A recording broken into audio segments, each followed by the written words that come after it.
पुढचा मतदारसंघ बारामती. बारामती आपल्याला माहिती आहे की पवार विरुद्ध पवार, बहीण विरुद्ध भाऊ, भाऊजे विरुद्ध ननंद अशी फाईट तिथे झाली. अजितदादांनी यंत्रणा लावली होती, पण सिंपती होती.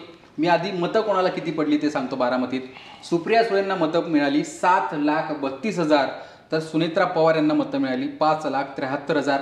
1,58,000 मतांनी सुप्रिया सुळेंचा विजय झाला.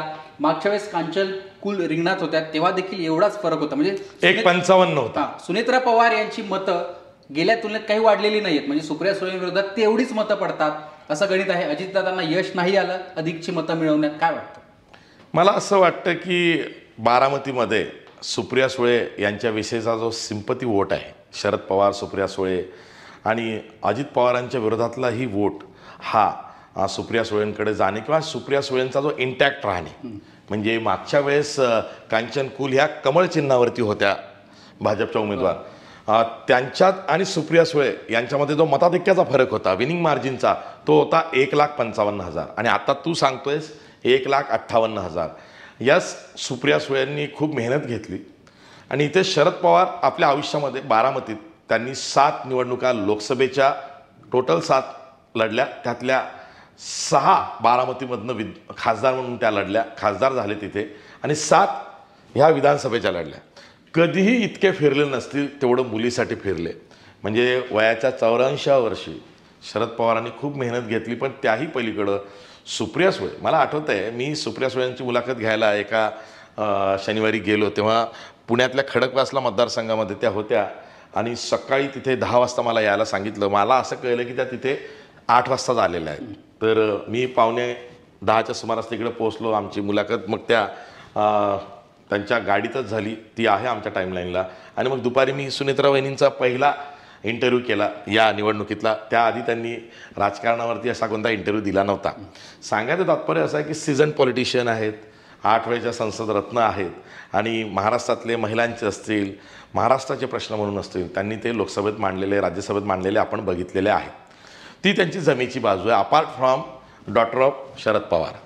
या निवडणुकीमध्ये अख्खं घर पवार कुटुंबीय हे सुप्रिया सुळेंच्या बाजूनं होतं आणि अजित पवार हे एकटे पडले होते. अजित पवार एकटे पडले, त्यांच्या पत्नी या उमेदवार आहेत, मग सिंपती वोट अजित पवारांकडेही जायला पाहिजे, तो गेलाच नाही. म्हणजे याचा अर्थ अजित पवारांसाठी आता खरं आत्मपरीक्षण करणं फार गरजेचं आहे. ते यासाठी की इथे भाजपच्या उमेदवाराऐवजी आपल्या घरातली व्यक्ती उमेदवार द्यावी, ही आयडिया कोणाची? आणि मग सुनेत्रा वहिनी यांची तयारी स्वतःची मनाची होती का उमेदवारीसाठी, हा एक विषय. अजित पवार हेच ही निवडणूक लढले, त्यांनी स्वतःला इथं बांधून ठेवलं. मग अजित पवारांनी कमवलं काय या सगळ्या वर्षभराच्या कवायतीमध्ये? एक ते 5व्यांदा उपमुख्यमंत्री झाले असतील, त्यांचा पक्ष त्यांच्याकडे आला असेल, त्याचे ते राष्ट्रीय अध्यक्ष झाले असतील, पण मागच्या निवडणुकीमध्ये पार्थ पवार यांचा पराभव झाला. या निवडणुकीमध्ये सुनेत्रा पवार त्यांच्या पत्नी यांचा पराभव झाला. या निवडणुकीमध्ये त्यांच्यावरती हा ठपका पडला की त्यांनी घर फोडलं, आधी पक्ष फोडला, मग अजित पवार यांनी मिळवलं काय आणि त्यांचं एकूणच राजकारण. पण निकालात मतं मिळालेत अमोल कोल्हेंना 6,98,000, तर आढळरावांना मिळालेत 5,57,000. 1,40,000 मतांनी अमोल कोल्हेंचा विजय झाला.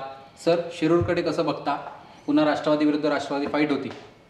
अमोल कोल्हे यांची ही निवडणूक होती आणि ते जिंकणार होते. मराठा मतं शिवाजीराव आढळराव पाटील हे तोडतील, पण शिवाजीराव आढळराव पाटलांची गोची अशी आहे की अमोल कोल्हे यांच्या घड्याळीच्या चिन्हाच्या विरोधात, म्हणजे चिन्ह म्हणतोय मी, तेच नाही, त्यांचा तर विजय झाला मागच्या वेळेस अमोल कोल्हेंचा घड्याळी चिन्हावरच.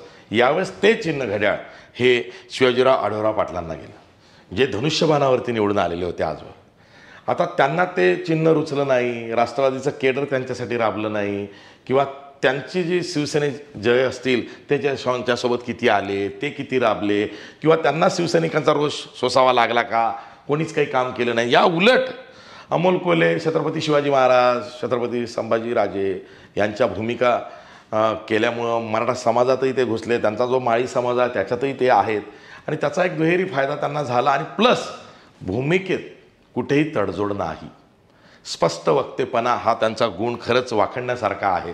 चांगले मित्र आहेत म्हणून सांगतोय आणि त्याची पावती त्यांना मिळाली आहे. मोठ्या फरकानं त्यांचा विजय झाला आहे.